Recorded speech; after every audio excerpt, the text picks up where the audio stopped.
divides us. And it's like we have to be careful about that. You know? So that being said, are you a fan of some sort of censorship on social media? I think there has to be regulation. Like not to the point where, you know, you can't express a political view. Like if you're like, I'm supporting Donald Trump, I think you should be able to say that. If you're saying I'm supporting Trump because of X, Y, and Z, no problem. But if you're saying that like Haitians are eating dogs and cats, I mean, that there has to be some regulation on that. All right, guys. Harry Sisson here today. Just went to a rally yesterday, right? I went to both Trump and Kamala Harris rallies. Wow. It was good. Which one was better? I have to say the Kamala Harris rally. You know what I mean? It was the Kamala Harris rally. Like the energy was really great. You know, there was a lot of joy, a lot of excitement. But the Trump rally I went to, the first people I started talking to like recognized me, and they were like, "Oh, you're a DNC shill. You're a communist. You want to indoctrinate our kids." I'm just like, they were really in our face from the get-go. But you know, I love the debate, so it was fun. It was just kind of intense at the beginning. Did you go there to film content? Yeah, we went there to do some in-person debates. Yeah. And I got to be honest, there were some people there that were Trump supporters who were like good faith. They weren't, you know, they were trying to engage in a good way and like actually have conversation. But I'd say the majority of people we ran into, they were not interested in like a cordial conversation. You know? Which rally had more people? Oh, the Kamala Harris rally. Really? Yeah. The Kamala Harris rally was packed. The Trump rally, I actually posted a video on TikTok about he was still on stage and people were leaving. Like a lot of people were leaving really early. Wow. And some of these people had red hat on. Some people I think were just kind of maybe interested or just attending the rally to see what was up. Yeah. But a lot of people were leaving early. Damn. That's wild. I thought Trump got more people, honestly.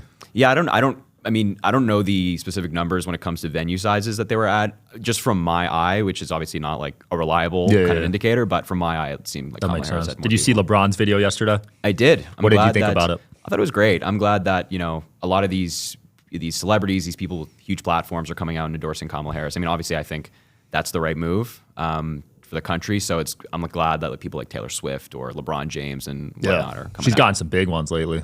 Yeah, there have been a lot of big celebrities in recent days. I think that's probably deliberate. I don't think the timing is coincidence. But it was a great video. How are you feeling with 4 days left? Because there's a lot of different polls. There's the poly market stuff. There's the actual polls. Like, how are you feeling?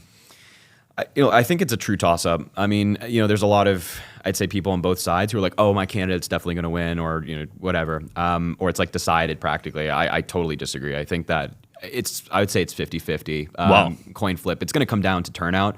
You know, I think genuinely think 50% of the country supports Harris, 50% supports Trump. It's just like, will the 50% for your candidate get out? And that will decide it. It's going to be like tens of thousands of votes. Okay. That, you know. So you're pretty objective. Yeah, I mean, I think like I obviously have my opinions when it comes to Kamala Harris, but when it comes to like the data, like, you know, the numbers don't lie. Yeah. We have to be honest and like set expectations properly. But you know, I also try to be objective with the political views. I'm not, you know, just buying into Democratic politics because it's fun or, you know, which I think is important in your space. Yeah, I mean, 100%. I think what's lacking in politics right now is genuinely like good faith discussions. People who want to have a conversation with someone they disagree with.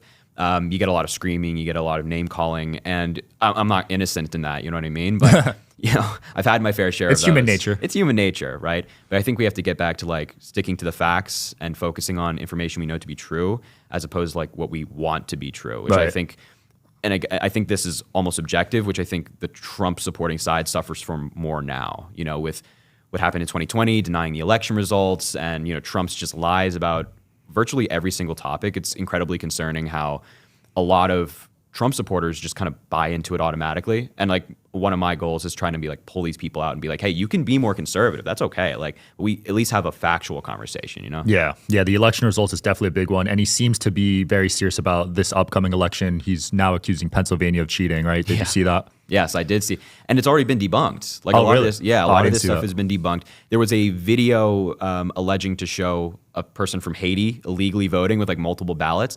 The FBI just came out today and talked about how that video was created by Russia. Oh, wow. And spread by Russia. And so this is what's so concerning to me. It's like, I think a lot of people are voting based off of misinformation. And especially on Twitter right now with the way that it's run, like these videos are just able to explode. And they did. Like Elon Musk was talking about it. All these huge accounts were talking about it. And it really hurts the trust in the institution of our democracy and voting. And I think that's really concerning. So that's why I'm like, just focus on the facts. You know, we can disagree, but just be honest. Yeah, video spreads so fast these days. Especially on Twitter. Like, you know, video posted an hour ago alleging to show some nefarious plot can have like 10 million views. And it's just like, that's like 10 million people or, however many people it is, believing total misinformation, something that's spread by a foreign actor that, they want to blow up. So it further divides us. And it's like, we have to be careful about that. So that being said, are you a fan of some sort of censorship on social media? I think there has to be regulation. Like not to the point where, you can't express a political view. Like if you're like, I'm supporting Donald Trump, I think you should be able to say that. If you're saying I'm supporting Trump because of X, Y, and Z, no problem. But if you're saying that like Haitians are eating dogs and cats, I mean, that there has to be some regulation on that, whether it be like a fact check that's on it. Like I guess Instagram kind of does that. Yeah. Something along those lines, because just look at the way that Twitter's run. Like so much of the misinformation that I encounter, that a lot of people in politics encounter, comes from Twitter. And we have to be like, well, it's not true because of X, Y, and Z.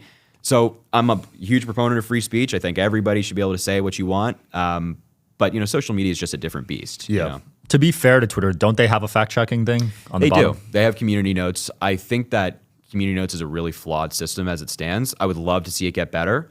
It's just, it can take a long time to appear. Some of the community notes are certainly like politically driven. Yeah. And I've seen it on both sides, happening to Democrats and Republicans. Like I've gotten community notes on my post saying that I'm paid by the DNC. I've seen that, yeah. I've never received a dime from the DNC. And it's just like, it's just kind of like, that's annoying. That's obviously an abuse of the system. So if there was more objectivity in the community notes, I'd be like, great, Yeah. So I'm glad you said that because I saw that came out with the whole Bryce Hall thing. Yeah. You said you got paid. So could you explain what happened there exactly? Yeah, I don't really know where it came from. People have just said that, since I'm, young, I'm 22, and I'm supporting Kamala Harris in such a strong way that I must be getting paid for it, that I must be receiving compensation. It's like, no, the majority, I'm not going to lie, I make money from social media, just like anybody else on social media. But it doesn't come from a political party paying me. There's certain laws and regulations that actually prevent that, or I'd have to disclose that. Yeah. So, that's something that like Bryce and Republicans have made up. And they've said that it's been funneled through my management team, and it's a bunch of nonsense. But, for example, that's a community note that I've gotten, Yeah. It's weird. Damn, that's wild. So I wonder how the community notes are made then. I mean, I think I'm not an expert in the system, so I don't take my word for it. But my understanding is that people can sign up to be writers, and you can get approved or rejected. Oh.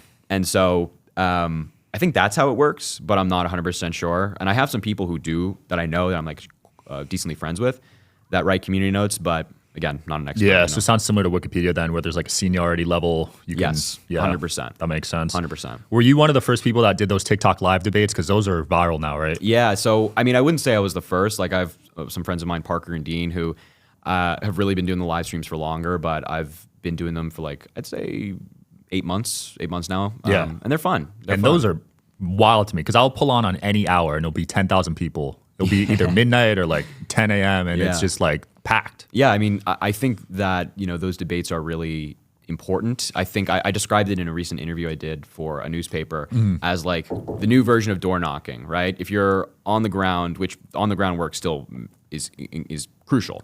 But if you're on the ground, you can hope to hit like 100 houses in a day or like 200 houses in a day. Whereas with a live stream, you can hit like hundreds of thousands of people a night, and they're listening to arguments and points that they hadn't heard before.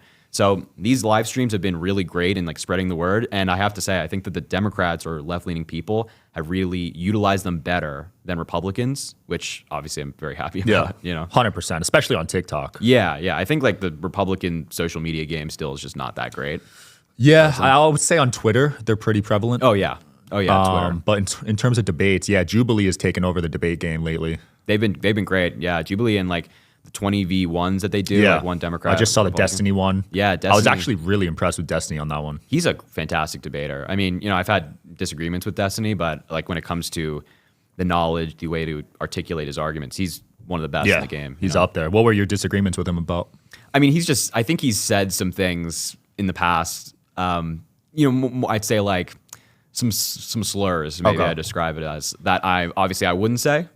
He doesn't really, I think, buy into that stuff of like, oh, I can't say this or I can't say that or I shouldn't say this or that. So he's just kind of different in that way. But some of that stuff I wouldn't personally say. That makes sense. Think a lot of people should either. Have you been on those Jubilee debates yet? I have not. No? We've tried to make it happen. It's just I live in New York, they're in LA. It's kind of like a tough trip.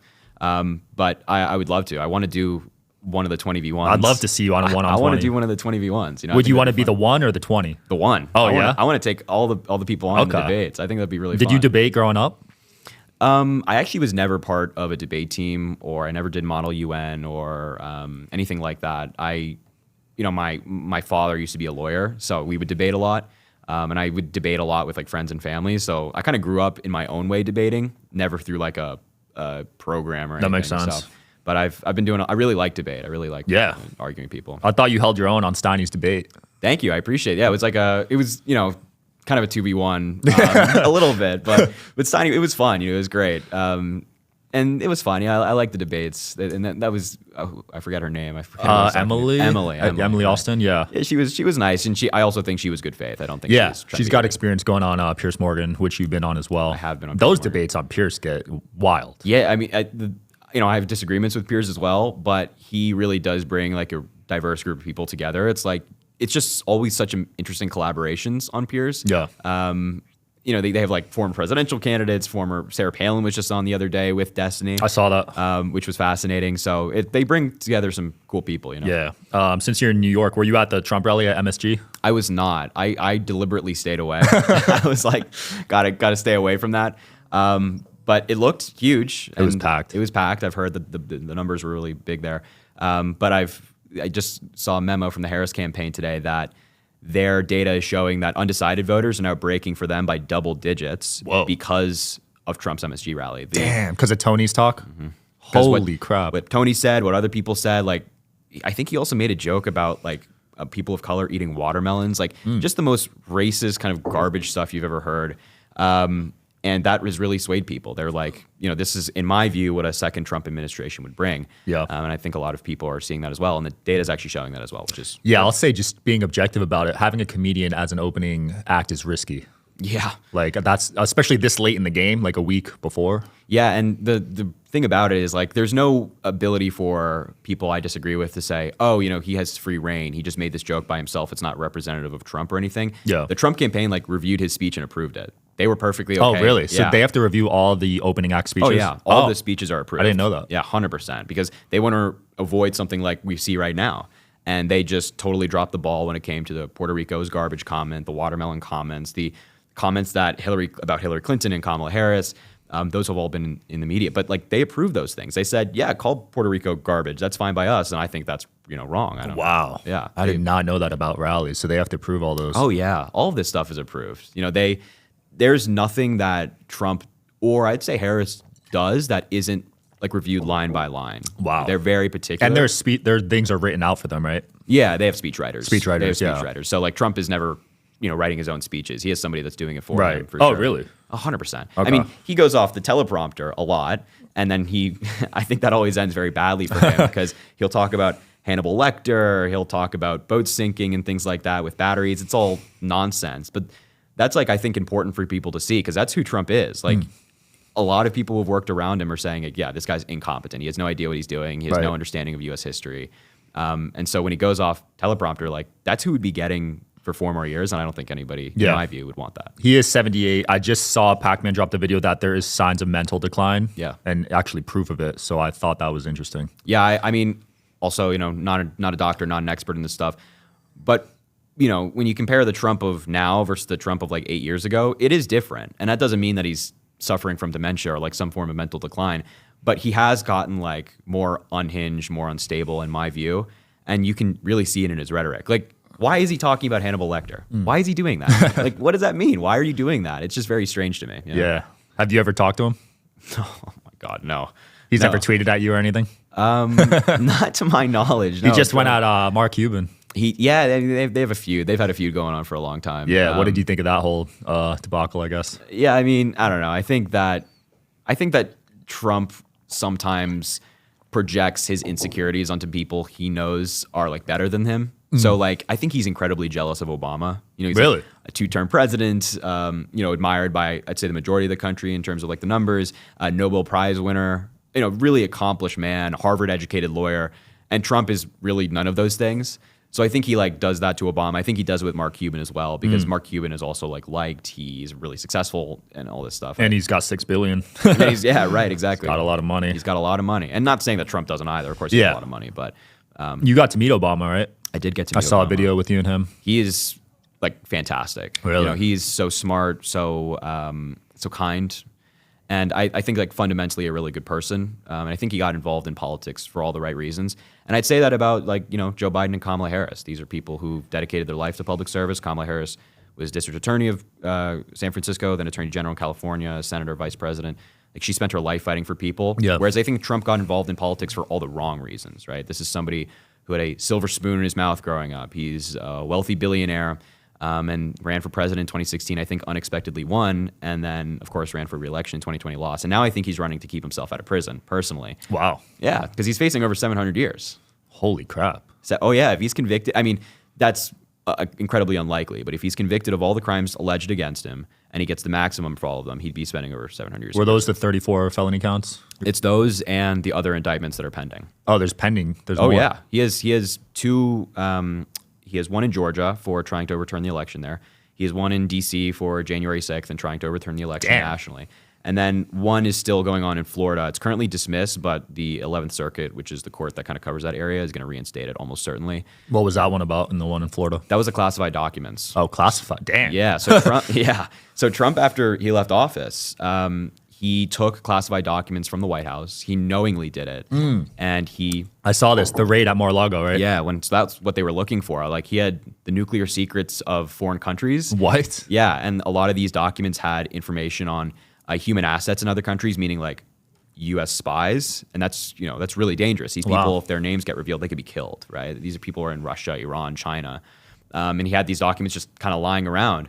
And he knowingly had them. He refused to give them back. And of course, he was indicted for retaining national defense information. And the thing is, if either you or I did that, we'd be sitting in jail right now for the rest of our goddamn lives. So it's weird how a lot of people are voting for that. Yeah, I feel that. So when you see these conservatives like Vivek say government agencies have been weaponized, yes, what do you think about that? I think it's nonsense. Really? I think it's nonsense. Yeah, when they say something like the FBI or the Department of Justice is targeting Trump, there's quite literally no evidence of that. In fact, it's the contrary. Like Trump has so much evidence against him in these cases. I'd say a lot of legal experts on both sides are saying if these went to trial, he would almost certainly be convicted. So it's just that it's not weaponization. It's like if you break the law and there's evidence you broke the law, you're going to be indicted. And they're not doing this. There's no evidence that like Biden coordinated or Kamala Harris coordinated. It's just that like Trump is on audio acknowledging he stole classified documents.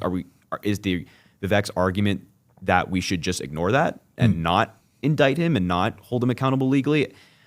It's also like it erodes the trust in the Department of Justice. It erodes the trust in the FBI. We even have Republicans saying we should defund the FBI. Damn. It's nonsense, right? Yeah, I don't know if that'd be good. I mean, the thing about the FBI is that they do so much work behind the scenes that we don't appreciate, right? So like every single day, there are terrorist attacks they stop. They're going after predators, murderers, things like that. And if they were defunded, we wouldn't be able to do that. But Trump and the Republicans have called for them to be defunded, called for the Department of Justice to be kind of like have a bunch of these lawyers fired and also defund the FBI. That is like, I can't even like put into words how bad that would be. FBI one, I probably don't agree with, but IRS. Yeah. You know what I'm saying? I think a lot of your conservative friends would probably agree with you on that. Yeah. I don't know. I think, we should fund the IRS, but that's just really? Me. Yeah. Okay. Yeah. Why do you feel that way? When we fund the IRS, I think the data shows that, they're not going to go after like middle income earners. Yeah. They're not like, if a middle income American like misses their taxes by like a little bit and they're not trying to deliberately commit fraud, they're not going to be indicted. But if we fund the IRS, we have the ability to go after really wealthy people who evade their taxes, and they benefit the most from evading their taxes. You know what I mean? So if we can hold those people accountable, make them pay their fair share, that makes all of our lives better because we can invest that in things like healthcare and building roads and bridges and improving our water systems. And that's things that Kamala Harris has talked about. Trump, not so much. I will say the very wealthy, there's so many loopholes that most of them aren't even paying. Exactly. And so that's also a huge issue in this election that Kamala Harris is talking about closing these loopholes, making the wealthy pay their fair share. And it's not like you have to give us 100% of your income. It's just pay your fair share like everybody else has to. But Trump is saying, let's give them another tax cut. It's like, what? They're already not paying. What, does Elon Musk need another yacht? I don't think so. He did cut it when he was in office, right? He did. And the 83% of the benefits went to the top 1%. Yeah. And everybody else kind of got screwed over. And so I hear from a lot of Republicans saying like, my taxes have gone up under Joe Biden. The funny thing is we're still under Donald Trump's tax plan. Oh, really? Yeah, that doesn't expire. Some of it expires 2025. Most of it expires 2027. So right now we are still under Donald Trump's tax system. I didn't know that. So if your taxes have gone up in recent years, you can thank Donald Trump. Yes, you can't blame Biden for that one. 100%. Exactly. Now you're young, so you're going to start making serious money as you get older. Do you think your opinion on this will change as you make more money? No, I mean, look, I don't like taxes. I don't like paying taxes. I'm not a fan of it. I mean, I don't think anybody is, but I shouldn't say I don't like paying taxes. I don't like because I would obviously like to have more money. Right. But I understand that taxes are a necessity to run a country well. And you can just see that in the United States compared to other countries. Like, I would argue that we are the greatest country on earth. And there's a reason for that. There's a reason that we're able to have the best military, invest in our healthcare system, invest in manufacturing, whatever. It's because we have taxes. So while I don't like it, it's really important, My thing is, and you might disagree with this, is I feel like there's a lot of overspending going on. Sure. And you also don't really see where the tax money is going to exactly. Yeah, I mean, I wouldn't argue against more transparency with that stuff to see like where our tax dollars are going. And I think that there's probably waste somewhere in the government that we could, address.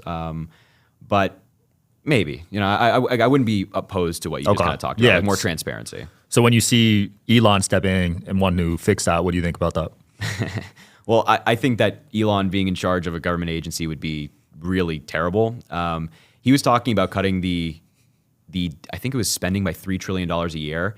But the thing is, our discretionary spending is like $2.7 trillion. So it's like, how would that even work, right? That makes no sense. And the fact that Trump is saying, hey, this guy is going to run a government agency to do this, and he doesn't know how much our discretionary spending is like, that's really concerning. We should have experts and people who've been doing this their entire lives in these agencies, not like Trump's buddies. Like, he's also talking about putting RFK Jr. in charge of all of the health agencies. Right. Why would we do that? He put a bear cub in Central Park. He cut off a whale's head. I mean, wait, what? You've not heard about this? No. Yeah. RFK Jr. Like, he put a bear cub carcass in Central Park in New York City, and then never told anybody. It came up like 10 years later. Why did he do that though? Your guess is as good as mine. Bear carcass. Yeah. A bear cub carcass. He cut off a whale's head and like tried to put it in his car and bring it home. What? Yes.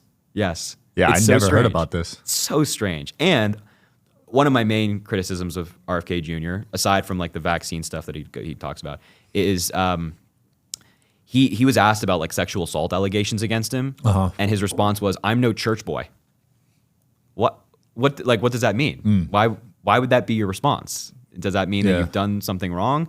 But aside from that, his opinions on health is awful. So overall, like having RFK Jr., Elon Musk, and all these strange individuals running these agencies, I think would be really catastrophic for the country. So you feel like his messaging, though, of make America healthy again is awful, or where do you disagree with him on the health aspect?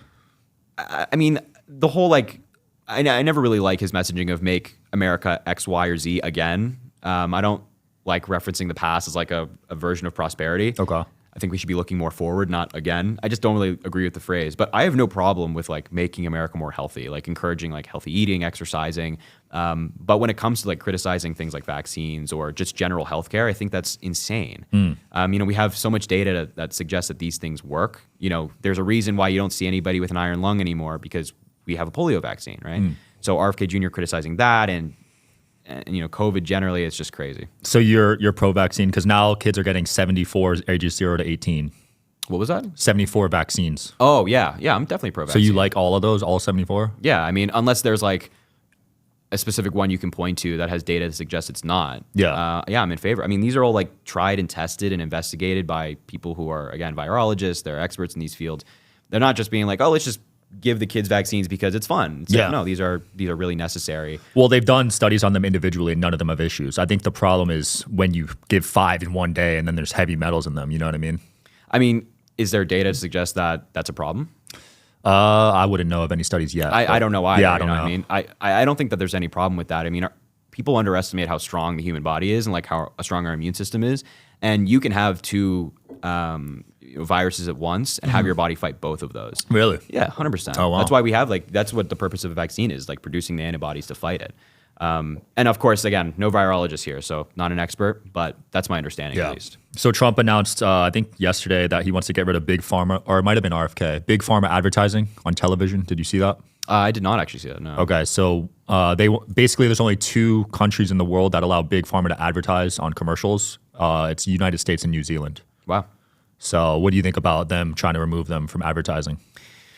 I mean, I don't know. I think I think like intuitively it sounds attractive as an idea, but then you kind of get into like, well, can the government really prevent people from advertising that? Like with cigarettes, you can do stuff like that because there's evidence that obviously cigarettes are bad for you. You shouldn't smoke. You'll get lung cancer primarily. But with health companies, I think the argument is like, well, are you infringing on their ability to be a business? Are you infringing on their right to engage in the market? And it's like, I don't know, maybe that's something that they put, not advertising over that. They prioritize that more so. But I'd probably stay away from that a little bit in my view. I probably wouldn't side with that. Okay, that makes sense. Did you go to college? I'm currently in college. Oh, you're in college. So this whole student loan forgiveness, where do you stand on that side? I'm a fan of student loan forgiveness. I also think that there's data that says that it's helpful. Look, President Biden talks about this a lot. If you can give people a little bit of breathing room, take a little bit of that debt off their table, they can do so much more. They can invest in a house. They can start a family. Maybe they want to move somewhere. They get out of their hometown and start a small business. They have more room to do that. And I think that's a good thing. I think, student loan forgiveness, people just kind of view it in very a two-dimensional way in the sense that, there's no benefit to it, right? You just give the money and then like nothing else happens. It's like, no, the economy actually grows when people don't have debt. They're more financially stable when they don't have debt. They're more willing to invest when they don't have debt. So if we can do that and help millions and millions of people, I mean, I think that the benefits are endless, So 100% forgiveness, or is there a certain percent you want forgived? Well, I don't think that there's a way right now for the government legally to forgive 100% of the debt without going through Congress. But through the mechanisms we have right now, and like Biden's plan of $10,000 or $20,000 for Pell Grant recipients, I have no problem with that. I think that'd be great. I thought they passed something a year ago because my fiance told me they forgave it, but did something happen along the way? Yeah, I mean, so President Biden signed an executive order for the plan I just talked about, the 10,000, 20,000. It was blocked by the Supreme Court. They said that he didn't have the authority to. That lawsuit was actually brought by Republicans. So, if folks out there have student loan debt and they want it forgiven, you can thank the Republicans for that not being the case. Wow. So, yeah. So do the Republicans have control over the Supreme Court right now? They do. It's a 6-3 majority. Interesting. So, and that's also another really important reason that Kamala Harris wins, because the president appoints Supreme Court justices. So if Trump wins, it's likely that 2 of them, who are the older ones, Clarence Thomas and Samuel Alito, they'll retire and he'll get 2 more appointments. And so it'll be 8-1? No, they're Republicans or they're conservatives. So their seats would just be replaced, but they would have that 6-3 majority for like the next 20, 30 years because they're all very young.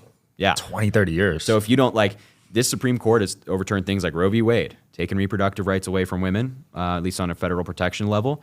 They've obviously overturned the student loan forgiveness. They've rolled back gun regulation. They've rolled back climate regulation. They rolled back the Chevron deference, which is huge. What's that? Essentially, it gave federal agencies discretion over, if a law is vague, they'll say, well, the agency like the FDA or the EPA has discretion to interpret that law to enforce the regulation. Got it. So it gives more power to them to actually do their jobs. Now, the Supreme Court overturned that, saying that basically you have to go to courts and have them decide what a vague law means. Right. So unless a law is written in the exact way to address every possible outcome from the EPA, then you have to go to courts and get it figured out. And I don't think that judges should be deciding what's good EPA regulation and not. I think that experts in environmental science and who are experts in the environment generally and climate change and things like that, those folks should be deciding what is good regulation and what isn't. I can agree with that. And that's what the Supreme Court overturned. So if you don't want that anymore, if you want what I would say are justices that follow the law and interpret it not in a conservative or liberal way, then I would argue people should vote for Kamala Harris. Makes sense from that point of view. When you see conservatives say they want more power towards the states and towards local communities, what do you think about that? I mean, I'm not opposed to states having authority and having power to deal with their own problems. I think that the problems of somebody living in Idaho are vastly different than the problems of someone living in New York. Right. So I think that states can have discretion in deciding that. But when it comes to things like reproductive rights, I don't think that a state should be able to decide that. Okay, so you want a federal on that level? Yeah, I think we should go back to what we had with Roe v. Wade, which said that up until viability, which at the time was around 20 to 24 weeks, states before that point do not have an interest, meaning that they can't regulate that. They can't say, no, you can't get an abortion at 16 weeks. But after that point, then states could. But I think even in the third trimester, women should be able to get abortions in the event of a medical emergency. Fair. So yeah. Kamala Harris stands for that. Donald Trump, not so much. Really? Yeah, no, Trump, I mean, his record is so terrible on reproductive rights. In 2015, when he was running for president the first time, he said women should be punished if they get an abortion. And now he brags about overturning Roe v. Wade, which has led to women even dying. Really? And they've died because they haven't been able to get critical reproductive care. So, like, quick brief story is a woman named Amber Nicole Thurman. She was living in Georgia. She went to North Carolina and took abortion pills, which is the primary method of abortion now. She came back to Georgia. Fortunately, she still had fetal matter in her uterus. And she went to a hospital in Atlanta, and the procedure she was meant to be getting is very typical. It's like, it doesn't take long. It's not all that intrusive on the woman. It's not like they have to cut her open. It's very simple, right? Yeah. But the doctors there were unsure if they could perform the procedure because of the way that the law is written in Georgia. So they waited and waited and waited to see, can they do this? Are they permitted? And they waited 20 hours. And then they eventually started operating after tracking her infection, and she died. She had a 6-year-old son. Damn. She wanted to go to nursing school, and now she's dead because Republicans passed these really archaic and I would just say like generally evil laws that restrict a woman's right to do that. So I want that to not happen anymore. Yeah. And that's why, I'm that's a sad story. Rest in peace. Yeah. I got to look into that one. When did that happen? That was, I believe she died in 2022. Wow. A couple years ago. Yeah, a couple years ago. The story is only coming out now because there is often a lag in these states reviewing these cases. There's often like a 2-year lag. Oh, wow. It just doesn't get that much funding. It doesn't have the ability to like do comprehensive reviews really quickly. So we're only kind of learning now about all these women who have lost their lives because they were denied reproductive care. And unfortunately, she is one of those women. Dang. Yeah, you see women coming out with SA accusations too, right? Yes. Yeah. I mean, against a bunch of people for sure. Yeah. Just generally, yeah. I think the timing on that's a little weird though, to be honest. Against Trump? Yeah. I mean, I don't really agree. I think that, if a woman sees somebody who assaulted them, like running for president of the United States, I think that they have an interest in being like, well, this guy's actually a really bad person, and kind of informing the public. And so, that actually happened with E. Jean Carroll. She's a woman who sued Trump for sexual assault, and they went to court in New York, and the jury found him liable for doing it, that he assaulted her. Really? Yeah, and he defamed her as well. Oh, wow. So, he is a proven sexual abuser. This is who is running to be the Republican side. And I think that, there's a lot of Republicans out there that, I talk to that don't really care about this stuff. They don't care about the sexual abuse. They don't care about the felonies. They don't care about the business fraud. They're just saying like, I want to make more money, right? And so I disagree with that. I think that we should care about the character of a president. They're just saying, hey, I focus on this. But the problem with that argument I see is that, first of all, he's a terrible person. But second of all, he's actually not good for people. Like his policies are just bad. So from both aspects, if you care about character and you care about policy, and I'm happy to elaborate, he's not good for you. He will not make your life better. Really? 100%. Because I have a lot of entrepreneurial friends, as I'm sure you do too, and they do say the economy's better under Trump. Yeah, so that's, I think, the trap that a lot of people fall into, which is they saw a good economy under Donald Trump, and they're like, well, he's just going to do it again. But I think we have to think a little bit more critically about that. We have to ask why. Why was the economy good under Donald Trump? Was it because of Trump, or was it because of something else? And every data point in my view, and I think a lot of people's view, is that it's obviously not because of Trump. Obama had the longest stretch of positive job growth in American history. And Trump then inherited that economy and said, oh, it's great. Look what I did. I did all this. No, he didn't. It's Obama's economy. He didn't pass any law or any regulation or do anything that actually made the economy better. And obviously COVID happened. He lost a bunch of jobs. I'm not blaming that on him. But you're asking, and people say, well, Biden and Harris, they had a bunch of inflation. Well, the inflation is caused because of COVID. It's not, the president doesn't actually control the economy. I'd say it's more to the Federal Reserve. So inflation going up is not because of Joe Biden and Kamala Harris. Even if Trump was president, that wouldn't have changed. Yeah. But we have to be honest about why these things are occurring. Like Trump didn't do anything for the economy, and he's not going to do anything now. He wants to impose a bunch of tariffs, which would increase the taxes for your average American. It's like, I don't know. Anyway, I could Fair talk about that enough. for a long No, time. a lot of people do put the blame on the president for the economy, right? They do. When you're saying it's the Federal Reserve mainly. Yeah, I mean, but also I wouldn't even blame like the Federal Reserve for what happened during COVID and the inflation. It's like these things are so out of our control. Like inflation was global. It happened in all of these different major developed economies.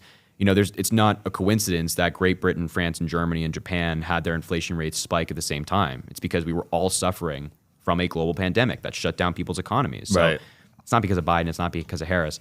But in that same vein, a good economy under Trump is not because of him. He actually didn't do anything to help the economy. Right. That's what I've been trying to like hammer. You know what I No, mean? because a lot of people do connect those dots, Trump and good economy. Yeah, they say that, I also hear that, he's a good businessman. He knows how to run the economy. That I also think is nonsense. I hear that a lot too. He's gone bankrupt 6 times. He committed a bunch of business fraud. The Trump organization was found guilty of all tax charges against them. Really? Yeah. Tax charges? So not paying taxes? Yeah, like tax fraud and things like that. Oh, wow. I think it was 11. I think it was 11 charges. They were found guilty on all. Damn, I didn't know about that one. It's crazy. I knew about the bankruptcies. You could argue that some very successful people have experienced bankruptcies. Yeah, I think you can argue that for sure.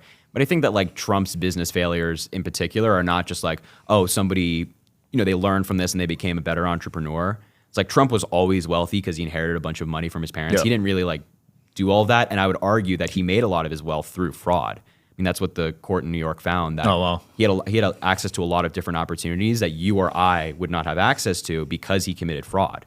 It's like, I also don't think we would want a proven fraudster as president. You know what I mean? So, I don't know.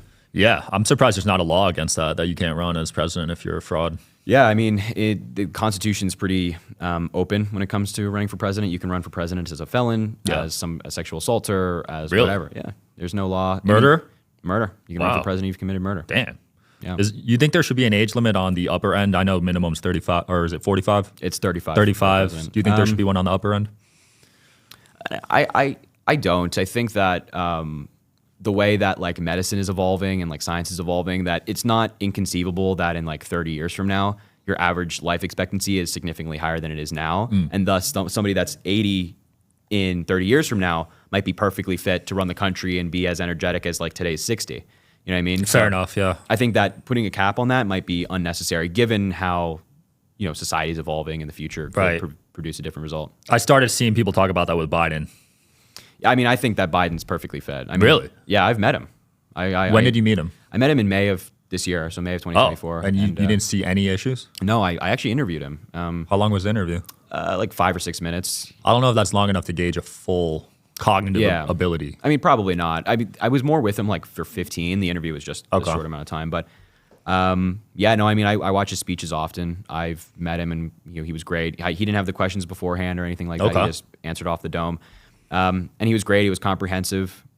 So I think a lot of people have a bad view of Biden. They kind of see like certain clips on social media that make him look bad. Him falling. Yeah, right. Like, and my argument to them is like, well, look, if you or I or anybody had a camera on us every single time we stepped out of the house, we are bound to make a mistake. We're bound to do something dumb. And everybody has these embarrassing moments where you're like, God, I really hope nobody saw that. Yeah. So imagine everybody did. And if you take all these little clips and put them together, you can paint a picture about anybody. You know what I mean? You can make you or I look stupid. Yeah. Right? So I think that's my argument when people are like, oh, well, look, he fell. It's like, whatever. But there were definitely some cognitive decline signs, I believe. I mean, I would argue no. No, none at all? I would argue no, because, I might just be biased because I've met him. I've actually stood in front of him. And also, he had a neurology report this year. Oh, he did? It's public. Yeah, it's on whitehouse.gov. Everybody can go read it. And these are not, I hear the argument all the time that these are biased doctors. They're not. They're people who work at Walter Reed, which is dedicated to serving like service members and government officials. So they're not making millions of dollars doing that. They're public servants. And they had neurology experts and general physicians do these reviews of President Biden. They found no. Really? Yeah. So I'm big on like trusting the experts, trusting the science. And, if they didn't find anything, I'm not going to say, well, my eye tells me a different story. Yeah, makes sense. I mean, I felt like he performed poorly in the debate, though. It was not a fantastic performance. To put it lightly, it was not a fantastic performance. I think that a lot of people said that Trump won the debate. Yeah. And I think that like from a presentation standpoint, I understand why people said that. But I think from a policy standpoint, Biden did. Really? From 100%. Like, in that debate, Biden talked about a lot of the issues. He focused on policy. And while I don't think he was great at articulating it, the substance, in my view, is what matters. Whereas Trump, he did a lot of like personal attacks. He lied a lot, just like he did with the debate with Kamala Harris. Yeah. So I don't think that you win debates by lying. So I almost like by default, Biden was going to take that debate because he was more honest and he was focusing on the things that matter. Makes sense. Did you see Trump on Rogan? I didn't watch it. Oh, you didn't watch it? I didn't watch it. I've heard terrible things about it though, that he was rambling, and I've seen clips, and it's just I can't, like, when I watch stuff like that, when I've seen the certain clips, I genuinely have a hard time understanding how people see that and they're like, that's my guy. That's who I want to be president. He was, again, talking about the things that only affect him, the election in 2020 that he still cares about, the FBI investigating him, the DOJ indicting him, and things like that. It's like, that doesn't make our lives better. It doesn't make anybody watching's lives better. It's only kind of helps him. It's like, there's no future talk there, It's only like me. I saw Vance just go on. I didn't watch the Vance one yet, but he just went on too. Vance did. I wanted Kamala to go on, dude. I also wanted Kamala to go on. Yeah, I really wanted her did to go on. But yeah, I think Joe Rogan said that. I think he put out a statement saying that it's not off the table. He wanted her to travel to Texas, and she's campaigning. So yeah, she wanted them to come to her and whatnot. And she wanted the questions before, right? I don't know. I didn't see anything about that. Oh, okay. I can't imagine that being the case, though. Really? No, I don't think that. I have not seen any interviews or anything like that where she's had questions beforehand. I got to look into that because I thought she did, but I'm not sure. I'm not. Again, I haven't seen it. I haven't like really paid attention to that all that much. Yeah. So, but well, just with her answers in general, like I saw her on Fox News and a couple other podcasts, they seem more scripted than just natural responses. Yeah, I mean, but I almost think that that's like how politics should be. That's how it has been. Yes. But Trump kind of turned a new leaf, I feel like. Right. Trump he's certainly off script a lot. But I don't actually think that's a good thing. Really? I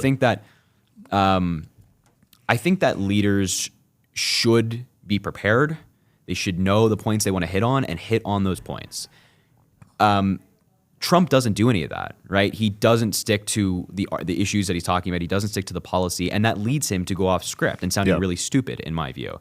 And I think it's quite embarrassing when Trump goes off script for the United States. So Kamala Harris getting up there, sounding really professional, talking about the issues, having the data beforehand, I think represents a good leader, someone who is prepared. And I think we want our leaders to be prepared. When Trump goes onto Rogan and he's rambling about the most incoherent, random topics you've ever heard, it's like, well, is that really a good look for the United States? Do we want our leader to do that? Yeah. I don't mind being genuine.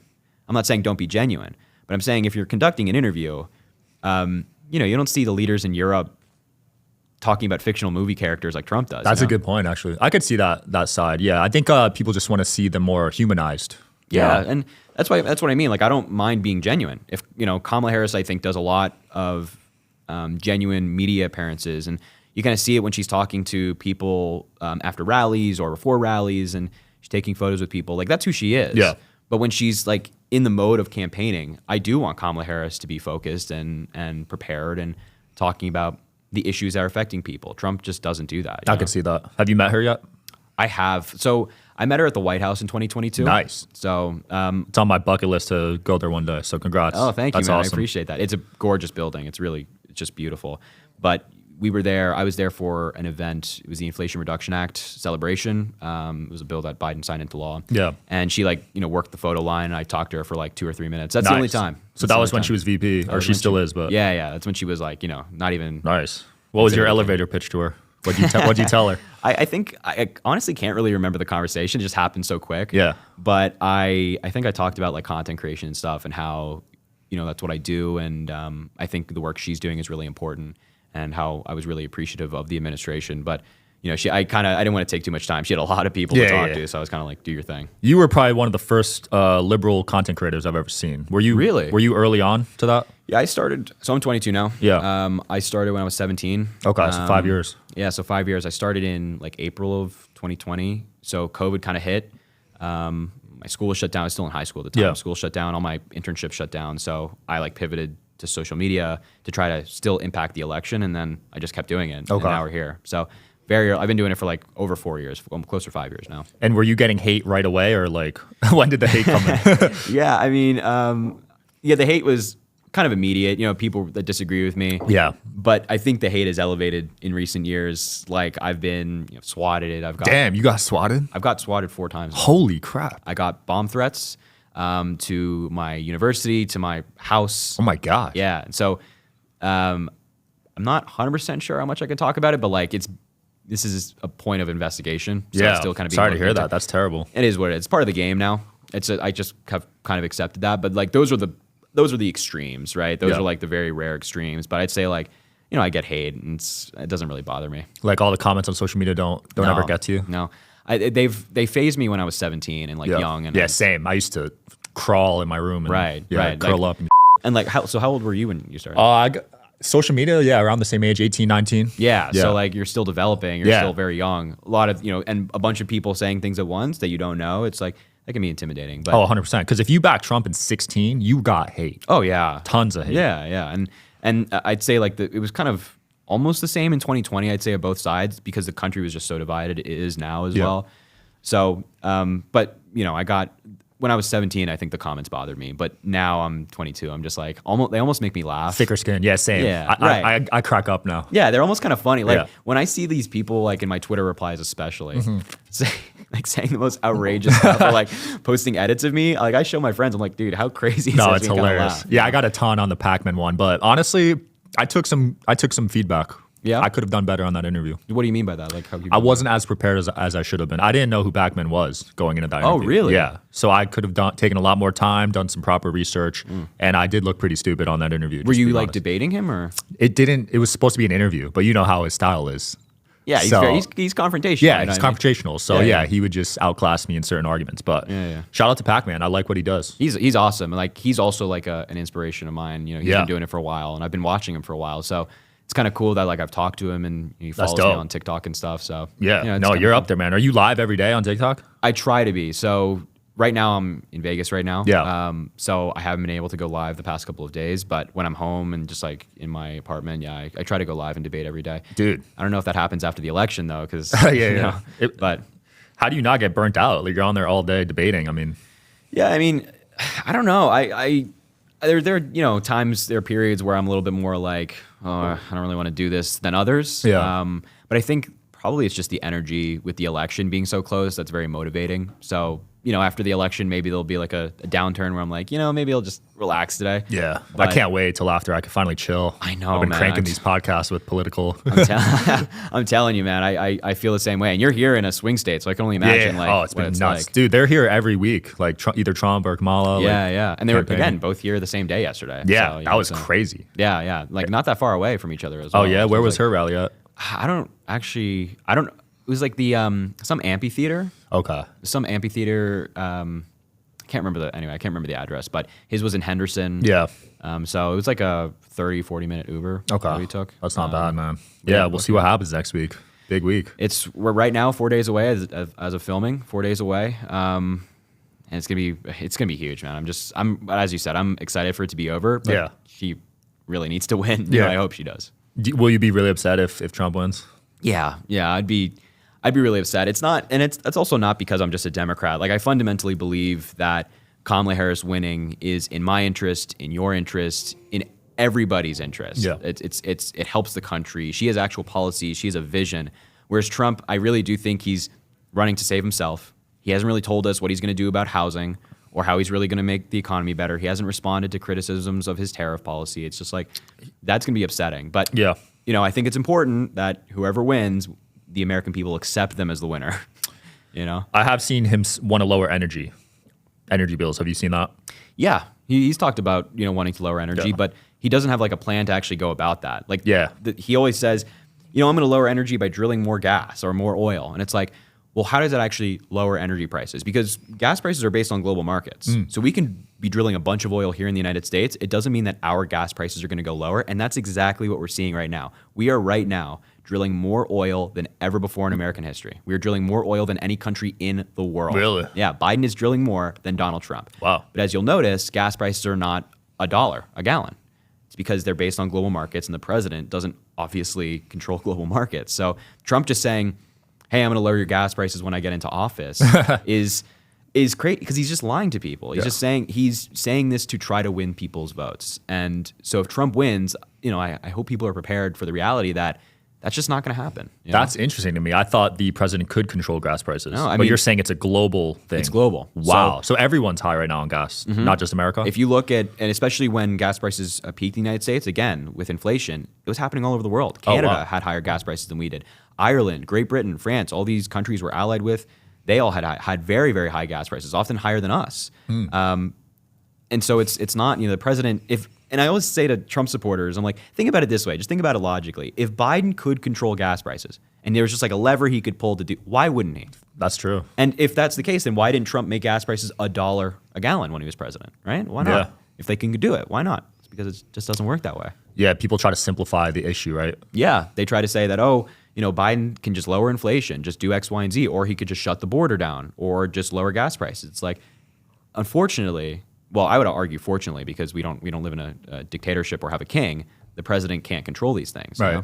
Yeah, they only have a certain amount of power. Yeah, really. Like that's the thing. It's like, the president has a lot of influence over certain things. Like I would say judges are really important, and of course they sign or veto bills.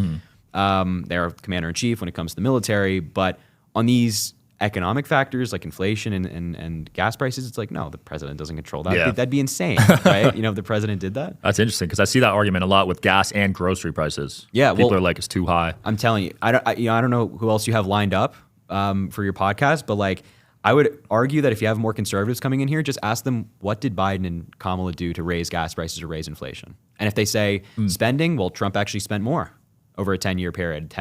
He has almost double the amount of borrowing that Biden has for a 10-year period. Really? Yeah. Oh, wow. It's like his is around, including non-COVID and COVID spending, around $8 trillion. With Biden, it's around 4.2. Interesting. So it's just always funny. Like the Trump supporters, the Republicans try to say, Biden did X, Y, and Z when it comes to inflation. Ask them why. How did that happen? And there's never a really great answer. I think it's hard to just compare presidents because also timing and so many things you can't control, right? Yes. Like COVID happened. Yes, 100%. Like that's not a fair comparison anymore. Yeah, and the presidents deal with different issues. So the issues of Obama's time are not the issues of Trump's time and are not the issues of Biden's time, right? So it's kind of hard to, but I would argue that, the Biden administration has been one of the best in modern American history in terms of policy passed and things done.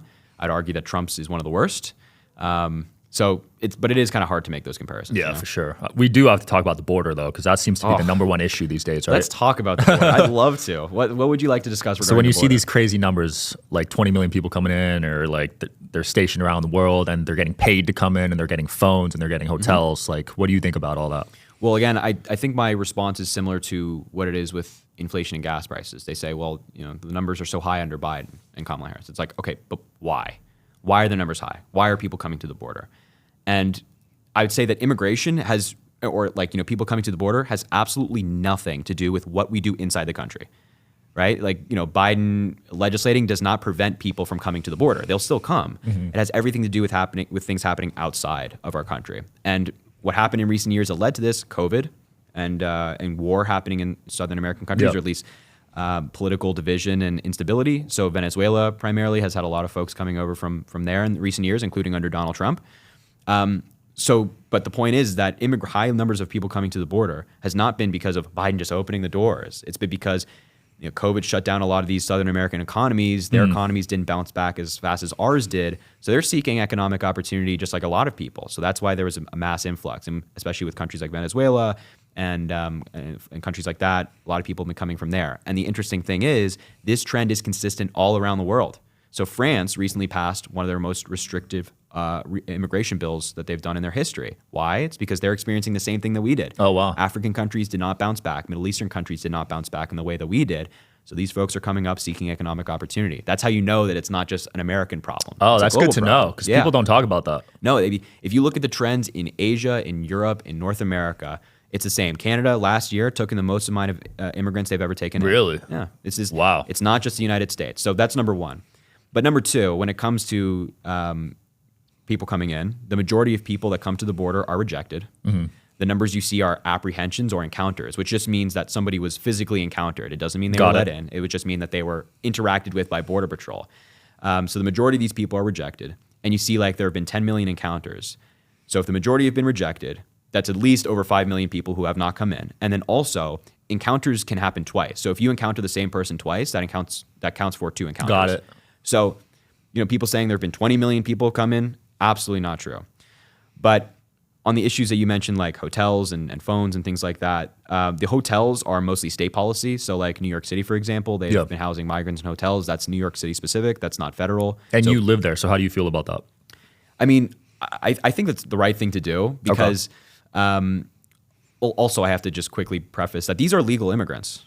They're coming through asylum, which is a legal process. So if they're let into the country, they're legally here. So they're not. New York City is not housing undocumented migrants. Got it. That's an important distinction. They're all legal.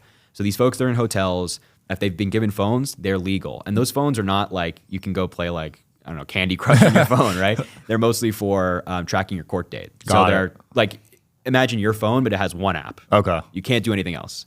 So it's just for tracking your court date. But a lot of this is state policy. So you're saying, well, what about food? What about housing? That's New York City specific or state specific. That's not Joe Biden doing that, you know? Okay. So that was a lot of info. That was a lot. No, that was a lot. Thank you for sharing that because, I see these crazy numbers and I've never had someone break it down for me like that. So you're saying under 5 million is more realistic. Yeah, and those are, I would still argue, are just encounters. We don't actually have like a solid number as to how many people have come in.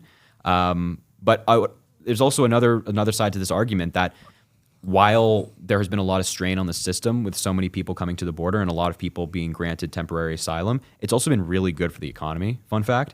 So the Congressional Budget Office released a study, I believe in either early 2024 or late 2023, talking about how because of the influx in migration over 10 years, our economy is going to be $7 trillion bigger and our federal revenue will be $1 trillion more. Really? Yeah, because more people are working jobs. Oh, people wow. are coming in, they're working.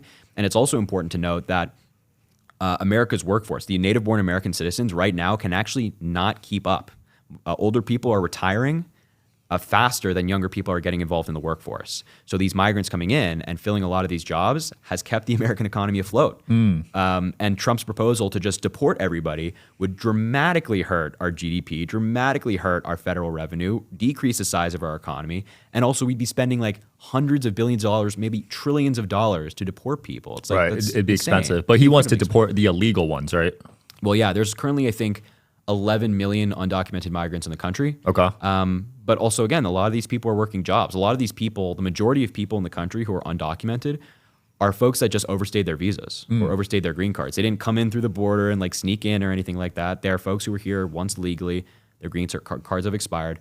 And now they're like working a job. They're part of their community. They might be the soccer coach at their local school. And it's like, do you really think that we should deport these people? Like they're law abiding, they're working, they're part of their community. Is that really somebody you think, yeah, you have to get out of here? That just doesn't make much sense. I can see that. Do you think there's any place for deportations? 100%. If you're a criminal, you're breaking our laws, something along that line, no problem. Deport them, or a lot of these folks are actually in jail in the United States if they've committed crimes. Perfectly happy with that. And I think that there is some merit to deporting some people who have come in recently, but this whole like mass deportation thing that Trump talks about just logistically makes no sense. It sounds scary because they'd have to go really door to door, right? They'd have to send people to houses. Practically. And it's also like, how do you do that legally? I mean, there's a lot of laws preventing you from like entering someone's home or respecting somebody's privacy. And even that also, those protections apply to undocumented migrants. So, you know, how do you legally go door to door and like raid the house and deport these people? And it's like, you know, a lot of these folks have kids who were born in the United States. Why would we do that? Right. You know, another concern I've seen on the conservative side is these illegal immigrants being able to vote. Yeah, that's utter nonsense. They're not going to be able to. No. There's no law or part of the Constitution that allows someone who's undocumented to vote. There are certain there's only like I think 6 or 7 in the United States. Actually, don't quote me on that. I'm not 100% sure what the number is. But there's some certain jurisdictions in the United States where undocumented migrants can vote on very local elections. So it'd be like school board, for example. But when it comes to governor, senator, anything statewide, anything national, undocumented migrants cannot vote. And I would point people to the 14th Amendment, which says that only native-born American citizens or people who have obtained American citizenship can vote. Right. So that's one of Trump's big lies, that undocumented. It's just I've seen that a lot all over X. There you go, all over. And that's 100%. why I try to get both perspectives. Here's where people mess up. They only have one perspective. Oh, yeah. 100%. So that's why I like you, because you're debating, you're getting the other side's perspective every day. Well, it's really important to listen to the other side. And I want to be clear, like I think Republicans' concerns with inflation and gas prices and migration is totally valid. Like if you care about these issues, you're not a bad person. Yeah. Like you're not evil. I don't think you're wrong. I don't think that you're terrible or you're trying to oppress anybody. None of that. I think those are perfectly valid concerns. But then again, we got to be honest about what the problem is. So with undocumented or with migration right now, the problem is actually not people coming across the border illegally. Our border has never been more fortified. Really? There's more wall, more Border Patrol agents, more security measures, more laws regulating our border than ever before in American history. But right now, the asylum system is being abused. So Kamala Harris is offering reforms and policy that would actually change the asylum system for the better so people can't abuse it. Whereas Donald Trump, his whole thing is just, let's just build a wall. It's like the wall doesn't stop people from seeking asylum. You could have a wall with big turrets on top of them with spikes. It's like people can still come to the border and seek asylum, and they'll be granted temporary stay. So we have to reform the laws and be smart about it, logical about it, and follow the facts, as opposed to just listening to like sensationalized political rhetoric from Trump of like mass deportation, build a big wall. It's like, so, you know, I think those concerns are valid. We just have to be honest about them. Agreed. I will say coming here legally is very difficult. Oh, it's incredibly difficult, right? I mean, and that's another thing, you know, not to keep bringing you back to Kamala Harris, but she wants to make the legal immigration system smoother. She wants to give out more green cards, more work permits, which of course comes with vetting, and that also helps our economy. Whereas when Donald Trump was president, he actually reduced the amount of green cards and work permits we give out. And my argument to Republicans is like, okay, if that's who you're voting for, don't you think that if somebody can't come to the country legally, they'll try to come in illegally? Like, do you really think that depriving somebody of a work permit or a green card is going to keep them away? Right. It's like, no. That's a good point. So we should incentivize legal immigration, make that system far easier, and make it much harder to come in illegally. I agree, because it could help our economy too. If we 100%. can narrow that down. Yeah, I'm getting married next year, and Congratulations. thank you. But yeah, we have family overseas. It's very difficult to come to the wedding. Incredibly difficult. So, and that's what Kamala Harris is all about. She's like, I want to secure the border, but let's do it in a humane way and a way that makes folks coming into the country who want to work, or like your family coming into the country, let's just make it easier for them. Yeah. That makes sense to me. I think that would make sense to a lot of people. Yeah, 100%. Because there's people waiting over 10 years right now. 10 years. Crazy. And that's the thing with like, you know, Trump's talk or Elon Musk's talk of undocumented migrants voting. Like people who came in during Obama's like first term are now only able to obtain citizenship. Oh, wow. It's like, do you really, like, it's so difficult to get citizenship. It's so difficult to become a legal American. Is that really the argument, that you think that somehow magically these folks are voting en masse illegally? It just makes no sense. But, you know. You see Elon's giving out $1 million a day? Yeah, that's like definitely illegal. You think it's illegal? Oh, 100%. Like, or it's walking the line, right, because there's federal law that says you can't give financial incentive or any incentive to register for your party and vote for a given candidate. So Trump saying like, or excuse me, Elon Musk saying, hey, sign this petition, which you have to be registered to vote to sign, and I'll give you $1 million. It's like, that's really illegal in my view. Yeah. And I think that it's telling that that's the lengths that the Republican side is going to try to get Trump elected. It's like, do we really want people, and very wealthy people, walking the line of the law to get their candidate elected? I certainly don't think so. Yeah, it sounds like a lottery almost. The lottery stuff is no joke. You got to be careful with those. And there's, you know, pretty stiff penalties. So oh yeah. I just before actually we came on, Elon Musk's his request to move the case that he was sued for, or at least investigated for, to federal court was rejected. So it's going to stay. I think they're already suing him. Yeah, there's some legal movement there. Damn, that was quick. Yeah, they don't mess around. You know, they don't mess around. Yeah, with the election on the line, there's high stakes for sure. High stakes a lot, and you know, a lot of there's going to be a lot of legal challenges if Kamala Harris wins. Like, you know, just expect Trump to file lawsuits in virtually every single state to try to overturn it, which also, again, I think is a reason to not vote for Trump. Well, he did that last election, right? He did that last time. He did a lot last time, yeah. And that's why he's been indicted for that. You know, he's been indicted for trying to defraud the American people, which I think is what the charge was actually labeled as, the statute. And I don't think we want that again. I mean, just like, we have to get to a time of like, even if you disagree with Kamala Harris, I would argue it is objectively more peaceful or more stable with her as president. With Trump, there's more chaos. Yeah, I could see that. You know what I mean? Yeah. We saw that in 2020. Yeah. If you're being objective, I think you could definitely argue that. Yeah, for sure. I think Trump brings a lot of nonsense, a lot of chaos, and I think like we are far better as a people when the president's boring. Yeah. Like, we don't want like an entertainer as president. We want somebody who you can forget about and be like, oh yeah, they're president, but I'm not really thinking about politics every single day and what the leader tweeted. You know? You do want a strong leader. Yeah. You know, that can negotiate with other countries, handle all the business. Yeah, Trump's not that. not at all. I think Trump is very weak. I think he's very weak. Love that, man. Is there anything you agree with him on, policy-wise or just as a person?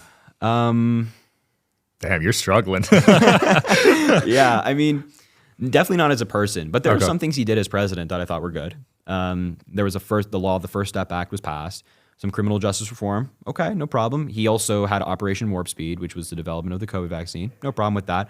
But in terms of like the big things that Trump tried and failed to accomplish, or some of them he did accomplish, yeah, no, I totally disagree with him. I feel that. What do you think of Charlie Kirk? Because you're in college right now. He's out here saying college is a scam.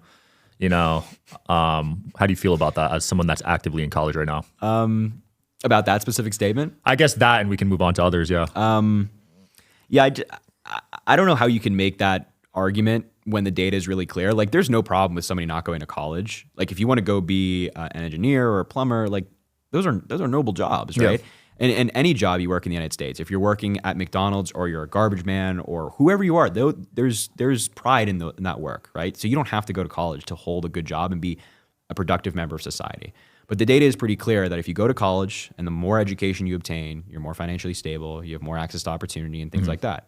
So, is that industry-based though data, or is that overall? I think it's just overall. Okay. I don't know what the industry data is. Like, well, of course, if you're looking at being a plumber, yeah, most people don't go to college; they go to trade school. Because I would argue for entrepreneurship, it doesn't matter. I would probably agree. I mean, I'm not an entrepreneur myself, so I can't really speak to like running. You probably have more knowledge on this stuff in terms of running a business. But I think there's, probably some value in obtaining like a business degree. Basic stuff like accounting maybe, but just overall entrepreneurship, it's so ever changing that you can't really learn it in a textbook, in my opinion. Sure. There's so many trends and stuff. Yeah, and I think that like in business entrepreneurship, if, having a mentor would probably be more beneficial. Oh, way more. Yeah. So I could see how that makes sense for like, that's what I mean. Like certain industries, it might just make more sense to not. And also like, specific people are different. So college and going into business school for some person might work, and for you or somebody else it doesn't. It's like I have no qualms with that, but generally I think that calling college a scam is like, I know there's a lot of debate around it. I just don't agree.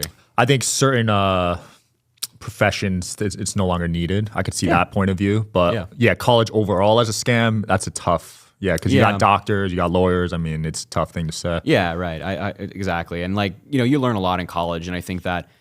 Being a young person, interacting with other young people, learning from people who are at different parts of the country, I think is really beneficial. There's also like the social aspect, of like that's huge. Being introduced to different viewpoints. So, what are you majoring in? I'm studying politics and law with a focus on constitutional law. Makes sense. So you're going to be a lawyer one day. Let's go. Maybe. That's going to help you in your debates because it's a whole nother notch, right? Exactly. That's hopefully the goal. So we'll see where that goes. Yeah. But Charlie Kirk also just sucks generally. What else do you not agree with him on? Well, he's very pro-life. He's very pro-Trump. And I think he ignores a lot of the negatives of Trump.